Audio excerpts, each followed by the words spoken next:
Parents and teachers expressed concern after a News 13 investigation reveals potential safety issues in Buncombe County schools. They say they want the violations addressed and someone held accountable. News 13 investigative reporter Mike Mason broke the story and has the latest on this alarming failure.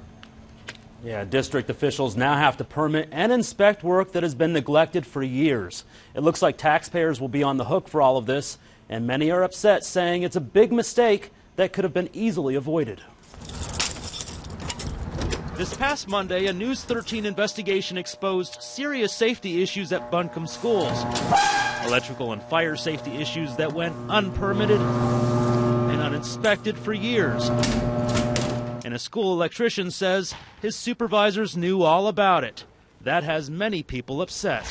I'm very concerned for my child's safety. It's unfathomable. It's shameful. Somebody needs to be held accountable for that. George Humphreys recently retired after teaching history at T.C. Robertson for 34 years.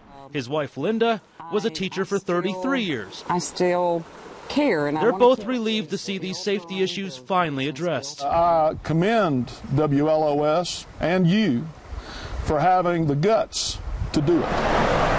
Teresa Elder has 2 kids at Black Mountain Primary.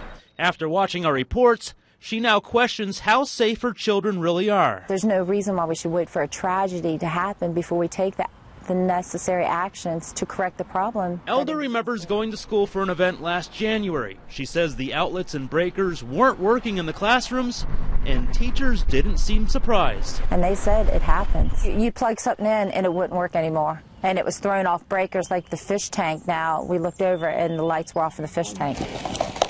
Davine Dial hopes our investigation will spark change. She's a local activist who has taken it upon herself to videotape board meetings and post them online. She wants to make sure officials do the right thing.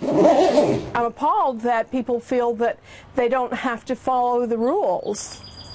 It's very troubling, and it makes me think if they're lax here on this very important issue, where else are they lax? And this week, district officials have begun addressing work done at 6 schools without permits. County officials then have to inspect that work to make sure it's up to code. No word yet on how many schools will need to be inspected or how much that will cost taxpayers.